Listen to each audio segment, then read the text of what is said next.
Hello everyone, welcome back to my channel. मैं हूं अपराजिता और आज आपके साथ मैं शेयर करने जा रही हूं भरवा करेला की रेसिपी।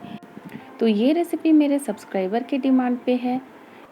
भरवा करेला बनाने के लिए मैंने लिया है करेला 5 और इसे अच्छे से धो लिया है। और अब इसके साइड्स हम काट लेंगे। सारी साइड्स काट के हमें इसे बॉईल करना है, लेकिन इसे हमें ज़्यादा बॉईल नहीं करना है। इसे हमें बस नरम होने तक ही पकाना है, क्योंकि फिर हमें इसे फ्राई भी करना है। तो इसे हम प्रेशर कुकर में डालेंगे और प्रेशर कुकर में डालने पे इसमें हम ज़्यादा पानी नहीं डालेंगे, थोड़ा सा ही पानी डालेंगे प्रेशर कुकर में। पूरा डुबा नहीं देना है, हल्का पानी डालकर और फिर इसे 1 सीटी आने तक ही इसे कुक करेंगे। 1 सीटी जैसे ही आती है वैसे ही गैस ऑफ कर देना है। तो सीटी आने के 2 मिनट बाद ही हम प्रेशर कुकर से प्रेशर उसका निकाल लेंगे और फिर इसके जो करेले हैं उनको हमें चेक करना है। ये सेमी कुक होना चाहिए, फुली कुक नहीं होना चाहिए। देखिए ये हो गया और इसे निकाल कर हमें ठंडे होने के लिए छोड़ देना है। तो थोड़ी देर ये ठंडा होगा। तो इस तरह से मैंने सारे करेले जो हो चुके हैं सेमी कुक उसको निकाल लिया है। तो जब तक करेले ठंडे हो रहे हैं, इनके भरावन के जो मसाले चाहिए वो मैं आपको बताती हूँ। तो इसके लिए हमें चाहिए अदरक और लहसुन का पेस्ट, हल्दी, नमक, तेल में मैंने सरसों तेल लिया है, काली मिर्च पाउडर, गरम मसाला पाउडर, धनिया पाउडर, जीरा, कटे हुए टमाटर, प्याज और हरी मिर्च। तो इन सब का हमें पेस्ट बनाना है। पहले मैं टमाटर का पेस्ट बना ले रही हूँ। ये रहा टमाटर का पेस्ट। और अब जो करेले हमारे ठंडे हो गए हैं उनको बीच से फाँक लगाकर और इसको स्पून की सहायता से हम इसके अंदर में जो बीज हैं वो सारे निकाल लेंगे। तो एक एक करके ऐसे ही सारे करेले का बीज निकालिए। तो हमें करेलों को ओवर कुक नहीं करना है, नहीं तो ये सारे टूट जाएंगे।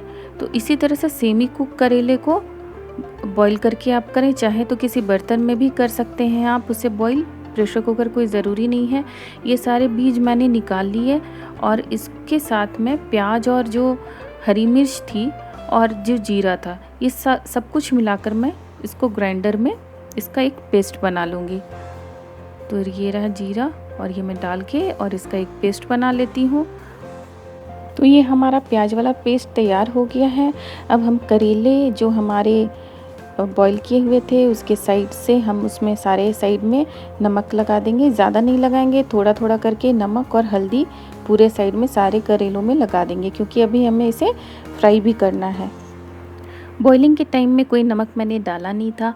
और अभी इसमें नमक डालने का सबसे बड़ा रीज़न है कि ऊपरी का जो कवर रहता है, भरवा के ऊपर का जो कवर जो मेन करेला का रहता है, उसमें नमक का टेस्ट आना ज़रूरी है। तो फ्राई करने से पहले अगर हम इसमें डाल देते हैं तो नमक का टेस्ट अच्छा आ जाता है और हल्दी से कलर भी आ जाती है।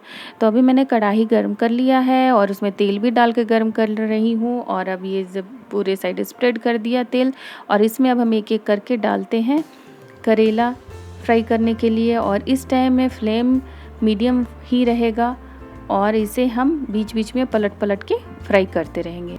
कड़वा ना लगे इसके लिए आप ऐसा ना करें कि इसका ऊपर का छिलका उतार लें और फिर भरवा खाएं, क्योंकि करेला तो आप खा रहे हैं अपने हेल्थ के लिए भी। अगर आप उसके ऊपर का छिलका ही निकाल देंगे तो फ़ायदा क्या।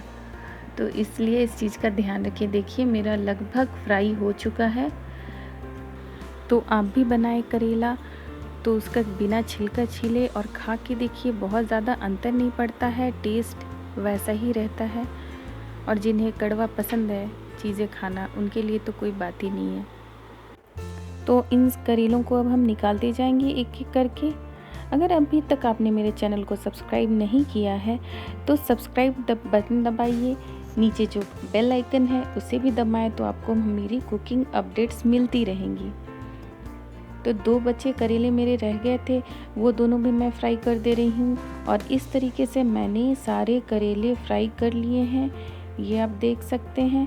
अब जो ये जो तेल बचा हुआ है इसमें हमें डालना है मसाला। तो सबसे पहले मैं डाल रही हूँ प्याज और लहसुन वाला पेस्ट, एक जिसमें अदरक लहसुन का पेस्ट था और एक जिसमें प्याज और बीज थे वो वाले पेस्ट।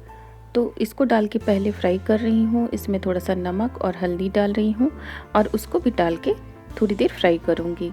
ये जब थोड़ा सूख जाता है, क्योंकि नमक डालने पे थोड़ा पानी होता है, तो वो जब हल्का ड्राई हो जाता है तो बाकी हम फिर एक एक करके सारे मसाले डालते जाएंगे। तो इस टाइम पे भी मीडियम फ्लेम पे ही रहेगा। थोड़ी देर फ्राई करने के बाद मैं इसमें डाल रही हूँ टमाटर का पेस्ट और उसे फ्राई कर रही हूँ। टमाटर की जगह आप इमली भी डाल सकते हैं, उसे भिगो के और उसका पल्प निकाल कर, या फिर आमचूर का पाउडर डालें। तो आपको जिस चीज़ का भी टेस्ट पसंद हो खटाई में, आप वही चीज़ डालें, तो इससे कड़वापन कम लगता है। तो ये लगभग फ्राई हो चुका है। तो इस टाइम में अब मैं डालूँगी गरम मसाला और थोड़ा सा काली मिर्च पाउडर, और ये 2-3 मिनट फ्राई करके हम लोगों का करेला का भरवा का मसाला रेडी हो जाएगा। तो ये हो गया। अब इसे निकालते हैं हम लोग किसी बर्तन में और फिर उसे ठंडे होने के लिए छोड़ेंगे। इसमें ठंडा हो रहा है और जैसे ही ठंडा होता है फिर हम इसे भरते जाएंगे। तो इस तरीके से आप करेले के बीच में मसाला डालते जाएं और इसको सारे साइड अच्छे से स्प्रेड कर दें और ऊपर से इसे बंद कर दें। ये भी आपकी चॉइस है कि आप मसाला कितना भरना चाहते हैं। तो मैंने मसाला भर के इस करेला का कवर कर दिया, बंद कर दिया, और बाकी सारे में भी इसी तरीके से भरते जाते हैं। तो इस तरह हमारा करेले का भरवा हो गया है रेडी। इसे आप लंच, डिनर या ब्रेकफास्ट किसी भी मील में शामिल कर सकते हैं। तो आप इसे ज़रूर ट्राई करें और मुझे कमेंट करके बताएं कि ये रेसिपी आपको कैसी लगी, और साथ में शेयर भी कर दें और लाइक का भी बटन प्रेस कर दें। मैं आपसे फिर मिलूँगी एक नई रेसिपी के साथ। तब तक के लिए stay healthy, stay safe, take care, bye bye.